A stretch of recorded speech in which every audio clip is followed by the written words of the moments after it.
Hello all, कैसे हो आप सभी लोग। आई नो आप में से काफ़ी सारे लोग जो अभी फ्रस्ट्रेटेड हैं और काफ़ी सारे लोग जो है अब मई अटेम्प्ट के लिए प्रिपरेशन कर रहे हैं, क्योंकि अभी जैन का पेपर चल रहा है। तो कुछ लोग इस अटेम्प्ट को भी दे रहे हैं और लास्ट जो डेट है एग्ज़ाम की वो 24 तारीख है। एक और पेपर बचा हुआ है। तो अभी मेरे पास ये क्वेश्चन आया है, वो जैन का पेपर दे रहे हैं और उनके साइड से ये श्योर है कि वो इस पेपर को क्लियर नहीं कर पाएंगे, है ना। तो इस वजह से आपको डीमोटिवेशन हो रहा है। और यहाँ पर आपने ये भी पूछा है कि मई अटेम्प्ट इससे भी हार्डर होने वाला है क्या। तो मैं यहाँ पर आपको इसका आंसर देने वाली हूँ कि देखो, मई अटेम्प्ट हार्ड होगा या नहीं होगा। अभी देखो मैं क्लासेस जा रही हूँ, है ना, ऑफलाइन क्लासेस जा रही हूँ। तो वहाँ पर टीचर्स ने बताया कि जैन के जो पेपर्स थे वो इजी थे बट लेंदी थे, है ना। तो देखो जब जो अभी हमारा चल रहा है ना, न्यू सीए कोर्स अभी चल रहा है 2000, मुझे जहाँ तक याद है 2024 से, ठीक है।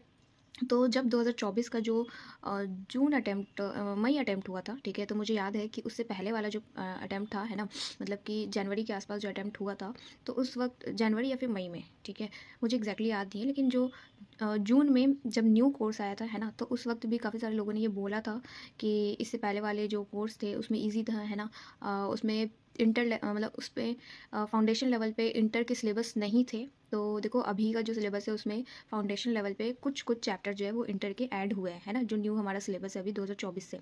तो देखो हम हर अटैम्प्ट में देखो, मैंने तो नॉर्मली सुना है ना, कि जब हम जैन के पेपर दे रहे थे तो हमें ये सुनने को मिला कि सितंबर का पेपर भी इजी था, है ना। फिर उसके बाद जैन में पेपर मतलब हार्ड होने वाला है ना। या हम ऐसा सुनते हैं कि अभी मतलब मई और सितंबर वाला लोगों का तो निकल गया है ना, और जैन में जो है इन दोनों का कहते नहीं है कि एकदम हार्ड लेवल मिला के देन फिर जैन में दिया जाएगा। तो देखो मैं ये मानती हूँ कि अगर हम नहीं पढ़ाई करेंगे, है ना, तो हमें पेपर हार्ड लगेगा ही। और अगर हम पढ़ाई करेंगे तो ठीक है, अगर एक लेवल तक पेपर हार्ड होता भी है तो हम कम से कम, अगर देखो सबसे पहली बात तो ये कि हमारा सिलेबस कंप्लीट होना चाहिए 100%, है ना। तो इसके लिए भी ज़रूरी ये है कि हम स्टार्टिंग से ही अपने सारे चैप्टर्स को कंप्लीट रखें ताकि हम 100% सिलेबस कंप्लीट कर पाएँ, है ना। चलो 100% नहीं हो पाता है तो 90% हमारा सिलेबस कंप्लीट होना चाहिए। देखो मैंने कोई तीर नहीं मार लिया, है ना। मैंने अभी सी ए फाउंडेशन का अटैम्प्ट, मतलब मैंने सी ए फाउंडेशन के एग्ज़ाम भी नहीं क्लियर किया है, बट मैं ये बताना चाह रही हूँ कि आप जिस सिचुएशन पे हो, है ना, मैं भी उसी सिचुएशन पे हूँ। मेरे भी अटैम्प्ट्स हुए हैं बट मुझे पता है कि मैंने स्टडी नहीं करी थी, है ना। जैसे मैं भी आपको बता रही हूँ कि आपका 100% सिलेबस कंप्लीट होना चाहिए, तो मुझे पता है कि मेरा 100% सिलेबस नहीं कंप्लीट था, है ना। इवन जो अभी मैं लास्ट अटैम्प्ट मैंने दिया था तो उस वक्त मुझे लग रहा था कि हाँ मेरा 60-70% सिलेबस कंप्लीट है, ठीक है। सिलेबस सिर्फ कंप्लीट है, मतलब रिविज़न नहीं हुआ था। और मैं एक ऐसी, मतलब होता है ना, एक इतने लेवल तक एनजाइटी हो चुका था मुझे, है ना, कि मैं रिवीजन नहीं कर पा रही थी, है ना, जिसकी वजह से, क्योंकि देखो हमें पता होता है ना कि हमारा सिर्फ सिलेबस कंप्लीट है 60% या 70%, एंड फिर हमें लगता है कि यार बाकी का सिलेबस छूटा हुआ है ना। और तो उसकी वजह से भी क्या होता है कि कभी कभी बहुत ज़्यादा टेंशन बढ़ जाती है ना। तो वही चीज़ हुई थी मेरे साथ। तो उस वक्त क्या हो रहा था कि मैं रिवीजन भी नहीं कर पाई, है ना, क्योंकि मुझे पता था कि रिवीजन मैं नहीं कर पा रही हूँ, क्योंकि मुझे टेंशन ज़्यादा हो रही है कि मेरा सिलेबस कंप्लीट नहीं है, ठीक है। तो ये चीज़ थी। तो मैं आपको यही बोलूँगी कि देखो सबसे पहले तो आपको अगर लग रहा है कि हाँ मई के अटैम्प्ट हार्ड होने वाला है तो ऐसा नहीं है, ठीक है।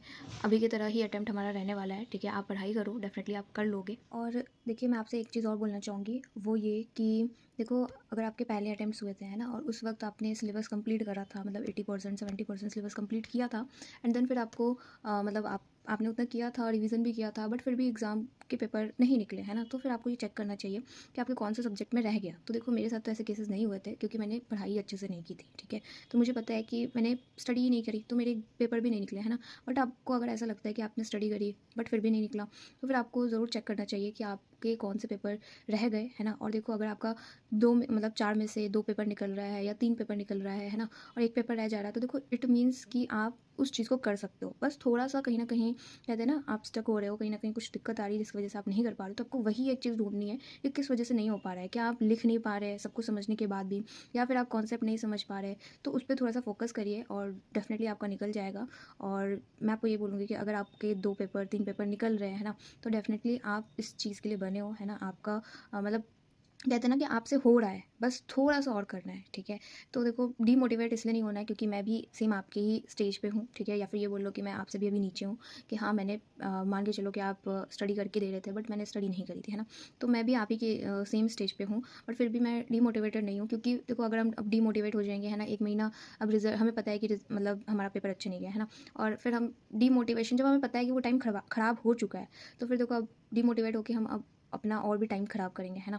तो ये चीज़ नहीं करना है। और देखिए आपके जैसे मेरे जैसे काफ़ी सारे स्टूडेंट्स हैं, तो हम साथ मिलकर स्टडी करते हैं मई अटेम्प्ट के लिए, है ना। डीमोटिवेशन को जगह नहीं देना है हमें अपने कमरे में या दिमाग में, है ना।